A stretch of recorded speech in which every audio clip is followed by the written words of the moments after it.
Shalom, salam sejahtera, assalamualaikum warahmatullahi wabarakatuh. Waktu Caholing kasih tahu bahwa acara ini bisa diselenggarakan, saya merasa bersyukur. Saya ikuti dari beberapa kali pertemuan yang hadir para tokoh-tokoh yang saya tahu juga punya minat untuk mengurus NTT dengan baik. Jadi waktu diberitahu bahwa hari ini bisa, saya sungguh bersyukur karena niat saya dan Kak Joni Asadoma untuk ketemu dengan diaspora, paling tidak hari ini bisa kami lakukan.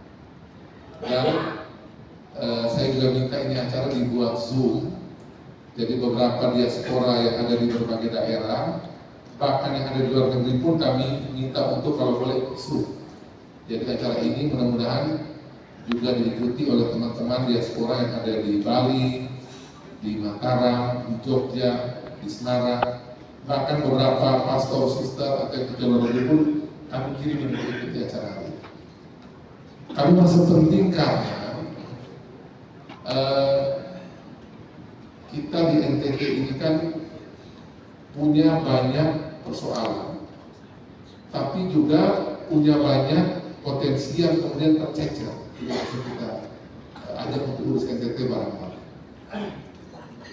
Dan sebagai orang yang pernah menjadi ketua ikatan kelompok orang NTT di Jogja, yang dulunya waktu zaman mahasiswa itu saya waktu ketua di Jogja itu masih zaman kuliah, itu kami hampir setiap 6 bulan sekali pada saat libur itu pasti saya ajak anak-anak keliling NTT.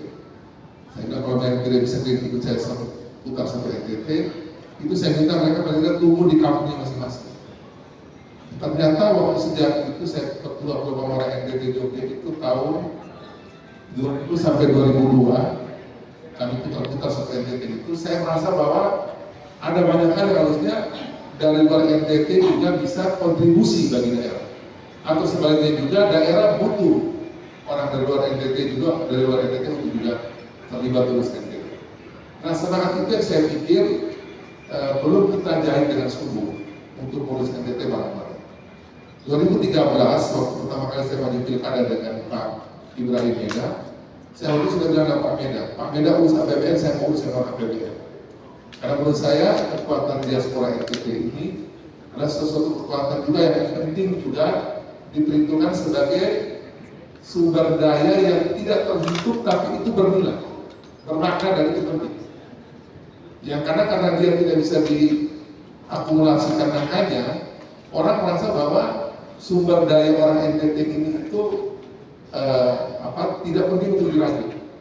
Karena sekali lagi, kalau itu bisa kita hitung angkanya, sebenarnya sumber daya orang NTT yang ada di luar ini, kita diaspora ini juga penting. Nah, maka dari itu kemudian kami merasa penting acara malam ini dan saya bersyukur sekali, terima kasih kawan dan semua saudara-saudara sudah buat acara ini. Karena paling tidak niat kami untuk visi misi program NTT akan ada lagi tambahan kekuatan yang bisa mendukung dan bersama kita untuk urus NTT bareng-bareng. Kalau Tuhan izinkan masyarakat NTT yang punya pilih di NTT memilih Melki Joni yang akhirnya memimpin Nusa Tenggara Timur. Karena sampai hari ini kalau orang tanya saya angka survei itu walaupun juga sebagian besar mengumpulkan kami, tapi saya suka bilang bahwa lebih baik saya ambil di angka margin of error. Jadi sampai hari ini pun juga belum bisa dipastikan sampai jadi gubernur NTT dan wakil gubernur NTT. Dan saya pikir pengalaman ini sudah terjadi dalam beberapa kali urusan pilkada. Kemarin Pak Victor menang juga itu tipis. Dulu juga waktu pas Pak Frans yang menang dan Pak Eston periode kedua Pak Frans itu juga tipis. Pak Frans dan Pak Eston juga menang 15 tahun lalu juga itu tipis. Jadi kemenangan pemenang di NTT itu pasti tipis, tidak bisa tebal. Jadi sampai hari ini, sekali lagi walaupun survei kami di banyak tempat dibilang menang, tapi saya pikir itu survei itu tipis. Jadi sekali lagi peran diaspora untuk bersama pemenang itu masih ada, yang besar.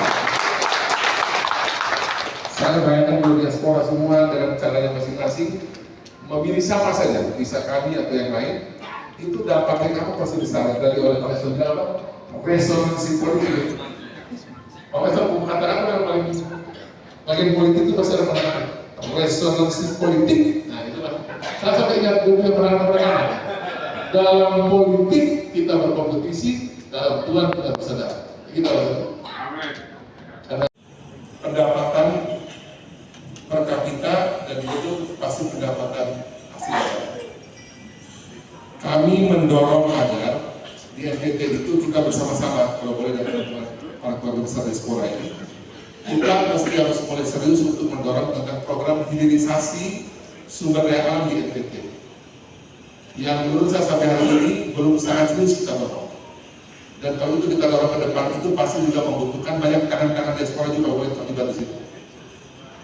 Kenapa kami mendorong tentang hilirisasi? Karena kami melihat bahwa sektor pertanian, perkebunan, kelautan perikanan, peternakan, pariwisata itu kita masih dengan pola lama mengurus tentang sumber daya alam yang kita hasilkan tersebut.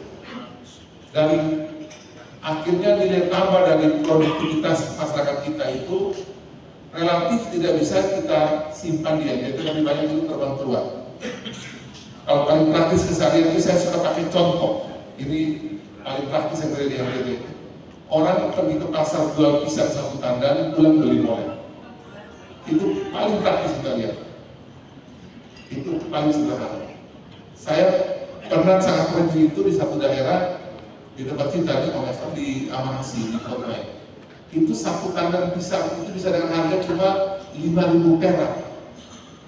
Satu tandan pisang itu berisi kita kira-kira bisa ada 100 buah pisang yang ada di itu tandan. Kalau dia jual dari 5.000 perak, dia satu pisang itu cuma dalam 50 rupiah. Nah dia jadi molen itu saya cek di semua daerah sama, mau di Kupang, mau di Soe, 3 molen 5.000. Itu cuma dari satu buah pisang. Berarti satu buah pisang kita jual 5.050 perak itu jadi 5.000 rupiah. Yang dapat kontrak NTT. Ini cuma satu sederhana bahwa kita membiarkan orang mengambil sumber daya alam kita itu diolah, kita sendiri membiarkan. Di Manggarai, itu yang saya sudah ambil contoh itu di Bulan Pari Kopi. Dia kopinya itu dia olah baik. 1 kilo kira-kira 150.000. Setelah dia olah baik, dia roasting dengan bagus, dia kemas dengan bagus. Yang 150.000 perak ini menjadi 800.000. Jual di teman di Jakarta. Teman di Jakarta ini jual lagi ke Singapura sama itu jadi 1,3 juta. Kan jauh sekali di sini. Nah sekali lagi saya ingin agar kalau boleh kita bersama-sama, tentu Pemda tidak mungkin buat urus ini sendiri. Kalau kita dari diaspora pasti bisa.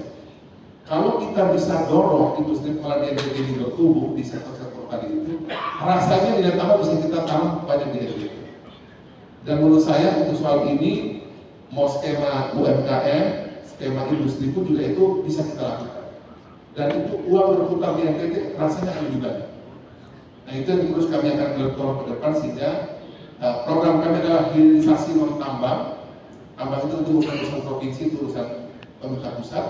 Kami fokus ke hilirisasi non tambang itu untuk meningkatkan daya beli atau pendapatan dari masyarakat kita yang nanti itu akan berimplikasi kepada juga pendapatan asli daerah, baik itu dari tingkat desa sampai pada pendapatan asli tingkat.